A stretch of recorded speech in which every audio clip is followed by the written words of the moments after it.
नमस्कार। धारा क्लासेस में आप सभी बच्चों का स्वागत है। बच्चों, आज हम पढ़ेंगे संस्कृत गद्य भारती का प्रथम पाठ है अस्माकं राष्ट्रीय प्रतीकानि। जैसे कि आप सभी बच्चे जानते हैं कि सभी देशों के अपने अपने अलग अलग राष्ट्रीय प्रतीक होते हैं। ऐसे ही हमारे देश के भी कुछ राष्ट्रीय प्रतीक स्वीकार किए गए हैं। सर्वेषु राष्ट्रेषु राष्ट्रीय वैशिष्ट्य युक्तानि वस्तूनि प्रतीक रूपेण स्वीक्रियन्ते तत्रत्यः जनेः। सर्वेषु माने सभी, राष्ट्रेषु माने देशों में, राष्ट्रीय वैशिष्ट्य युक्तानि राष्ट्रीय विशेषताओं से युक्त वस्तु प्रतीक के चिन्ह के रूप में स्वीकार की गई है। प्रतीक यानी चिन्ह, प्रतीक रूपेण माने चिन्ह होता है, प्रतीक के रूप में। तत्रत्यः जनेः वहाँ के लोगों के द्वारा। तेषु प्रतीकेषु तद्र राष्ट्रस्य गौरवं चारित्र्यं गुणाश्च प्रतिभासन्ते। तेषु माने उन प्रतीकों में, तद माने वहाँ के, राष्ट्र का गौरव, चरित्र और गुण, प्रतिभासन्ते माने दिखाई देता है। वहाँ के राष्ट्र का गौरव, चरित्र और गुण दिखाई देता है। तान्येव राष्ट्रीय प्रतीकानि निगदयन्ते। तान्येव उन्हें ही राष्ट्रीय प्रतीक, राष्ट्रीय चिन्ह निगदयन्ते माने कहा जाता है। अस्माकं राष्ट्रे भारते अपि कतिपयानि प्रतीकानि स्वीकृतानि सन्ति। हमारे राष्ट्र भारत में भी कतिपयानि माने कुछ, प्रतीकानि, प्रतीकानि माने चिन्ह, स्वीकृतानि स्वीकार किए गए हैं। तान्य अस्माकं चारित्र्यं संस्कृतिं महत्वं च व्यंजयन्ति। तान्य अस्माकं, यह हमारी, अस्माकं माने हमारी, चारित्र्यं माने चरित्र, सांस्कृतिक और सांस्कृतिक महत्व को व्यंजयन्ति माने व्यक्त करता है। यह हमारे चरित्र और सांस्कृतिक महत्व को व्यक्त करता है। पक्षिषु कतम पशुषु कतमः पुष्पेषु कतमं वा अस्माकं राष्ट्रीयमहिमना प्रतिनिध्यं विदधातीति विचार्येव प्रतीकानि निर्धारितानि सन्ति। पक्षियों में, पुष्पों में, पशुओं में कौन सा पशु, कौन सा पक्षी और कौन सा पुष्प ऐसा है, वह अस्माकं, जो हमारी राष्ट्रीय महिमना प्रतिनिध्यम, जो हमारी राष्ट्रीय महिमा का प्रतिनिधित्व करता है। विचार्येव प्रतीकानि निर्धारितानि सन्ति। विचार्येव माने यही विचार कर, प्रतीकानि माने प्रतीक, चिन्ह निर्धारित किए गए हैं। हमारा राष्ट्रीय पक्षी कौन सा है? मोर। मोर में ऐसी कौन कौन सी विशेषताएं हैं जिससे हमने ये राष्ट्रीय पक्षी के रूप में स्वीकार किया है? पक्षिषु मयूरः राष्ट्रीय पक्षी रूपेण स्वीकृतः अस्ति। पक्षियों में मोर राष्ट्रीय पक्षी के रूप में स्वीकार किया गया है। मयूरो अतीव मनोहर पक्षी वर्तते। मोर अतीव, अतीव माने अत्यधिक, मनोहर माने सुंदर पक्षी है।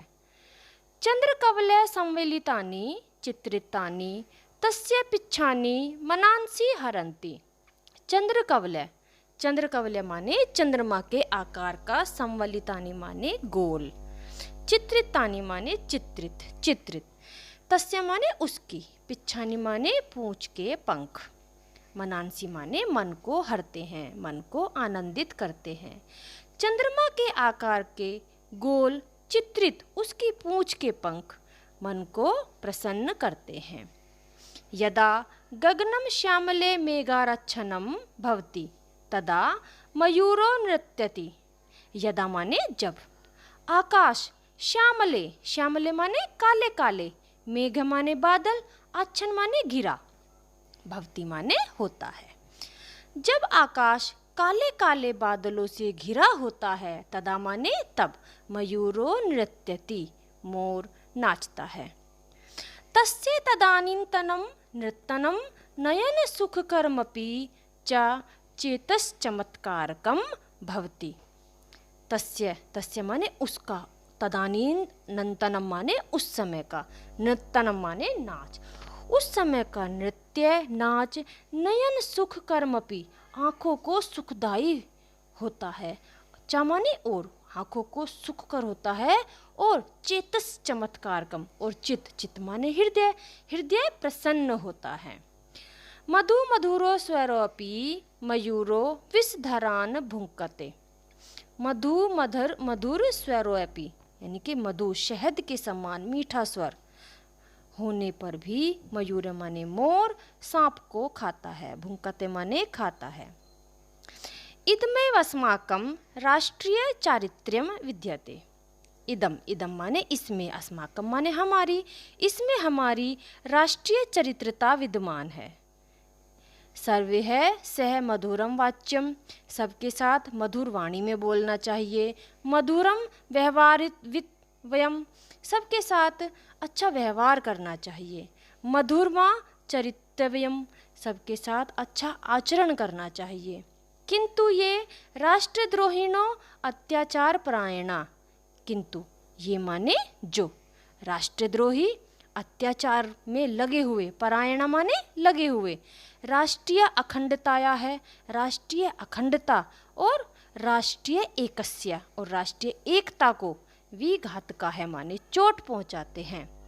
विष मुखा सर्प तुल्य है मयूरनेव, विष के समान, विष मुख वाले सांप को मोर जिस प्रकार खा जाता है, उसी प्रकार राष्ट्रेन व्यापाद यितव्या, राष्ट्रवासियों के द्वारा मार देना चाहिए। यानी कि जो राष्ट्र की अखंडता और एकता को चोट पहुंचाते हैं, जिस प्रकार मोर सांप को खा जाता है, उसी प्रकार ऐसे देशद्रोहियों को भी मार देना चाहिए।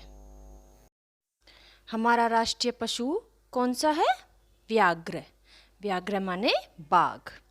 इसकी क्या क्या विशेषताएं हैं, इस विषय में बताया गया है। पशुषु व्याघ्र भारतस्य राष्ट्रीय प्रतीकम, पशुओं में बाघ भारत का राष्ट्रीय प्रतीक है। व्याघ्रेषु चित्रव्याघ्र विशिष्टो विद्यते, बाघों में चितकबरे बाघ बहुत सी विशेषताओं वाला होता है।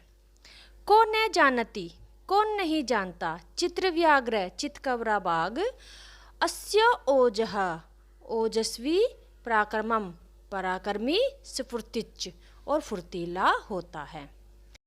एतत् जातीया है व्याघ्र है अस्मद् देशस्य वनेषुपलभ्यन्ते, इस जाति के बाघ अस्मद् माने हमारे देश के वनों में पाए जाते हैं।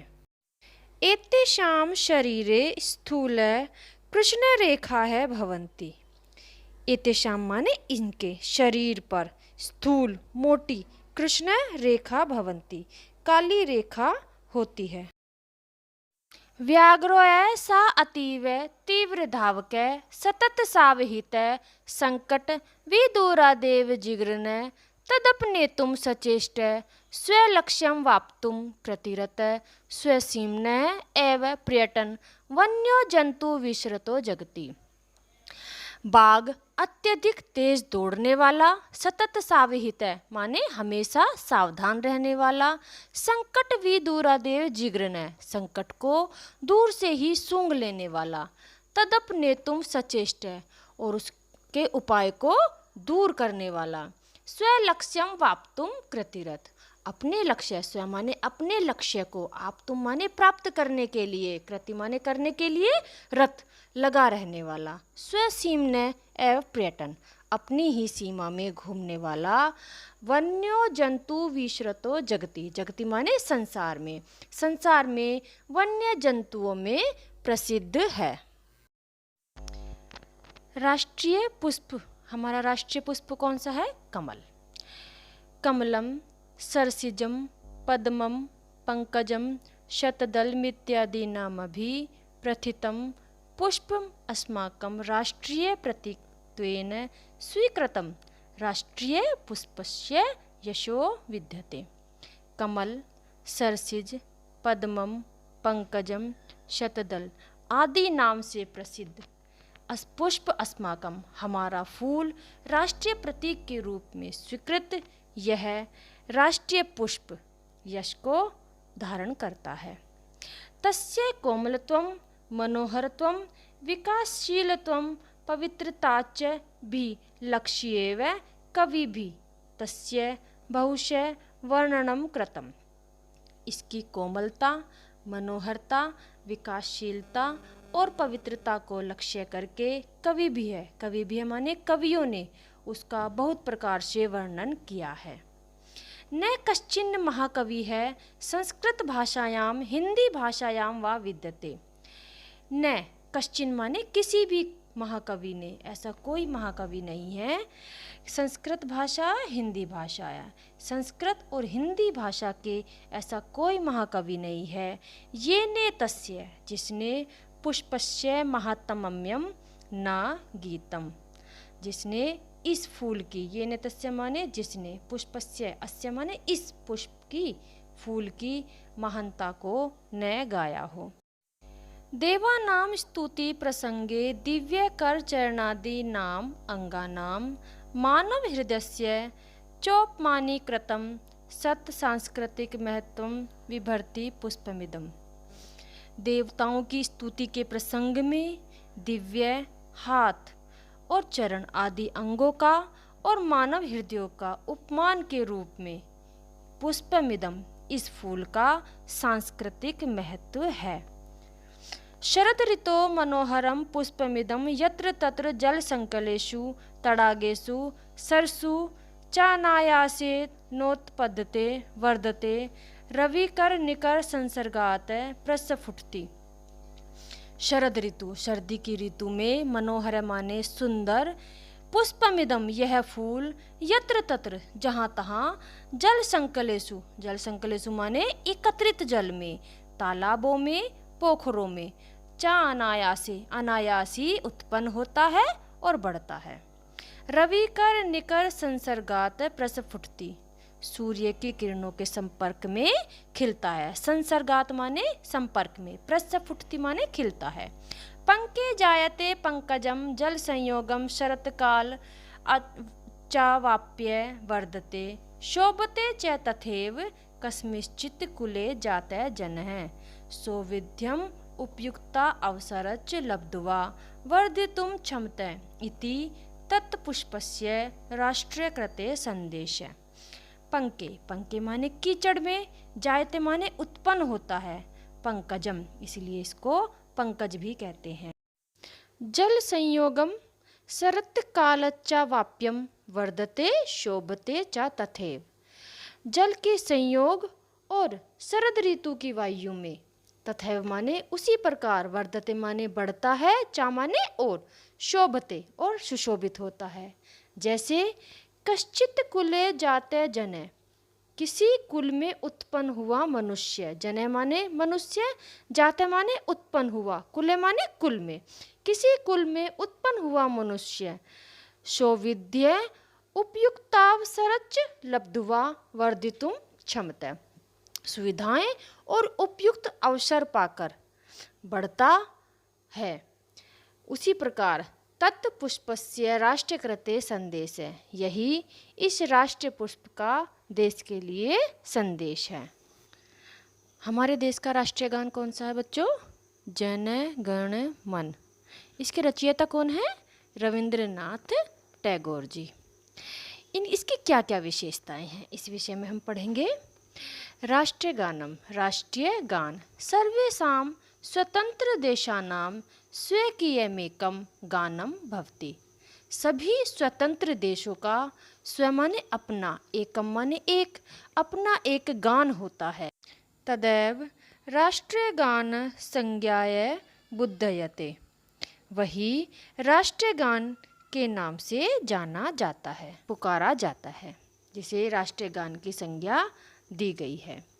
प्रत्येकम राष्ट्र स्वराष्ट्र गानस्य सम्मानम करोति, प्रत्येकम माने प्रत्येक देश, राष्ट्र माने देश, प्रत्येक देश अपने राष्ट्रीय गान का सम्मान करता है, आदर करता है।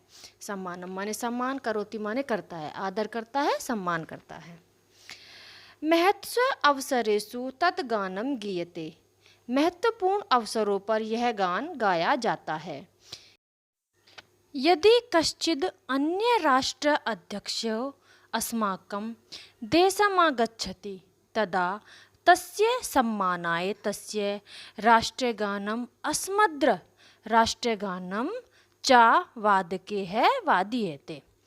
यदि किसी अन्य राष्ट्र का अध्यक्ष अस्माकं माने हमारे देश में आता है, तदा माने तब उसके, तस्य माने उसके सम्मानाय माने सम्मान के लिए, तस्य माने उस राष्ट्रीय गानम उस देश का राष्ट्रीय गान, अस्मद्र राष्ट्रीय गानम और हमारे देश का राष्ट्रीय गान वादक के रूप में वादक द्वारा वाद्यते माने बजाया जाता है। महती नाम सभा नाम समापने तस्य राष्ट्रगानम आवश्यकम। बड़ी सभाओं के समापन में, बड़ी बड़ी महती नाम माने बड़ी बड़ी सभा नाम माने सभाओं के समापन पर तस्य गानम आवश्यकम उसका गान आवश्यक है, राष्ट्रीय गान गाना आवश्यक है बड़ी बड़ी सभाओं के समापन पर। विद्यालयेषु प्रार्थना अंतरम प्रतिदिनम राष्ट्रगानम गीयते। विद्यालयों में प्रार्थना के बाद प्रतिदिनम, प्रतिदिनम माने हर रोज राष्ट्रीय गान गाया जाता है। अस्माकं राष्ट्रीय गानम विश्वकविना कवींद्रेण रवींद्रेण रचितम जन गण मन इति संज्ञा विश्वस्मिन् विश्वे विश्रुतं वर्तते। हमारा राष्ट्रीय गान विश्व कवि रविंद्रनाथ टैगोर द्वारा रचित जन गण मन के नाम से संसार में प्रसिद्ध है। अस्माकं राष्ट्रगाने भारत अंगभूतानां अनेका प्रान्तानां विंध्य हिमाचल पर्वतयोः गंगा यमुना प्रभृति दीनां च उल्लेखं कृत्वा देशस्य विशालत्वं राष्ट्रीय अखंडत्वं संस्कृतेः गौरवच्च विश्वकविना वर्णितम्। हमारे राष्ट्रगान में भारतीय अंगों, अनेक प्रांतों, विंध्य, हिमाचल, पर्वतियों आदि गंगा यमुना नदियों का उल्लेख करके देश की विशालता, राष्ट्र की अखंडता और संस्कृति के गौरव का वर्णन विश्व कवि द्वारा किया गया है। राष्ट्रगानमिदं 52 पलात्कं भवति। यह राष्ट्रगान 52 सेकंड का होता है। तस्य गाने 52 पलात्कं समयो अपेक्षते। यह गान 52 सेकंड के लिए अपेक्षित है। न ततो अधिको न वा ततो न्यून, न इससे अधिक, ततो माने इससे, न वा ततो न्यून, न इससे कम। तस्यारोह अवरोह वपि निश्चितो। इसका आरोह और अवरोह क्रम भी निश्चित है। कहाँ हमें स्वर ऊंचा करना है, कहाँ हमें कम करना है, यह निश्चित है। तत्र विपर्य है क्रतु न शक्यते। इसमें कोई बदलाव नहीं हो सकता। राष्ट्रगाने सदोत्थिते है जने है सावधान मुद्राय गेयम। राष्ट्रगान मनुष्य द्वारा एक स्थान पर स्थित होकर सावधान मुद्रा में गाया जाता है। राष्ट्रगाने अवसरे अंग संचालनम निषिद्धम। राष्ट्रगान के अवसर पर अंग संचालनम माने हिलना डोलना वर्जित है। चलतोऽपि कस्यचित् कर्णकुहरे गीयमानस्य राष्ट्रगानस्य ध्वनि दूरादप्यापतत् चेतदा तत्रैव सावधान मुद्रया तेनाविचलं स्थातव्यम्। चलते हुए भी किसी के कानों में गाए जाते हुए राष्ट्रगान की आवाज़ यदि दूर से आ जाती है तो उसे वहीं सावधान मुद्रा में खड़ा हो जाना चाहिए। राष्ट्रगानम श्रद्धास्पदम भवति। राष्ट्रगान श्रद्धा योग्य होता है। श्रद्धा यह वेदम गेयम। इसे श्रद्धापूर्वक ही गाया जाना चाहिए। यह हम सभी जानते हैं कि हमारा झंडा राष्ट्र प्रतीक 3 रंगों वाला तिरंगे के नाम से प्रसिद्ध है। तिरंगे में कौन कौन सी विशेषताएं हैं जिससे ये हमारा राष्ट्रीय प्रतीक माना जाता है? सर्वेषु राष्ट्रीय प्रतीकेषु राष्ट्रध्वजस्य सर्वाधिक महत्वं वर्तते। सभी राष्ट्रीय प्रतीकों में राष्ट्रीय ध्वज का सर्वाधिक महत्व है। सर्वस्य स्वतंत्र राष्ट्रस्य स्वीकृतो ध्वजो भवति। सभी स्वतंत्र देश का स्वीकृत माने अपना, ध्वज, ध्वज माने झंडा, भवति माने होता है। सभी स्वतंत्र देश का अपना झंडा होता है। तद देशवासिनो जना है नरा है नार्यश्च स्वराष्ट्रध्वजस्य सम्मानं प्राणपणेन रक्षन्ति। तद देशवासिनो उस देश के रहने वाले लोग, जना है माने लोग, नर और नारी, स्त्री और पुरुष अपने राष्ट्रीय ध्वज की, अपने राष्ट्रीय झंडे के सम्मान के लिए प्राण से बढ़कर रक्षा करते हैं। त्रिवर्णात्मको मध्य अशोक चक्र अंकितो अस्माकं राष्ट्रध्वज तिरंगा शब्देन विश्वे विश्रुतो विद्यते। तीन रंगों वाला, त्रिवर्णात्मको माने तीन रंगों वाला, मध्य अशोक चक्र अंकितो अस्माकं बीच में अशोक चक्र से अंकित हमारा राष्ट्रीय ध्वज, राष्ट्रीय झंडा, तिरंगा शब्देन तिरंगे के नाम से, विश्व माने संसार में, विश्रुतो माने प्रसिद्ध, विद्यते माने है, संसार में प्रसिद्ध है। ध्वजस्य अधोभागे हरितवर्णात्मकः सुख समृद्धि विकासानां सूचकः। ध्वज के नीचे के भाग में, अधो, अधो माने नीचे भाग, नीचे के भाग में हरे रंग का सुख समृद्धि विकास का सूचक है। जो हरा रंग है नीचे के भाग में वो हमारा सुख समृद्धि और विकास का सूचक है। मध्य भागे श्वेत वर्ण ज्ञान सौहार्द सदाशियादि सद्गुणानां द्योतक। मध्य भागे बीच में सफेद रंग ज्ञान सौहार्द बंधुत्व भाईचारा, सदास्य, सदास्य माने उच्च विचार, सद्गुण का द्योतक है। ऊर्ध्व भागे च स्थित गैरिक वर्ण त्यागस्य शौर्यस्य च बोधक। ऊर्ध्व भागे ऊपर के भाग में स्थित गैरिक, गेरुआ रंग, केसरिया रंग त्याग और वीरता का बोधक है। ध्वजस्य मध्य भाग स्थित श्वेत वर्ण मध्य व स्थित विस्थितम अशोक चक्रम धर्मस्य सत्य अहिंसाश्च प्रत्यायकम। ध्वज के झंडे के मध्य, मध्य माने बीच भाग में स्थित सफेद वर्ण के बीच में स्थित अशोक चक्र धर्म का, सत्य का और अहिंसा का परिचायक है। चक्रे चतुर्विंशति शलाका है पृथगपि। चक्र मूले एकत्र संबद्धाय भारते भाषा धर्म जाति वर्ण लिंग भेदेषु सत्स्वपि भारतमेकं राष्ट्रमिति द्योतयन्ति।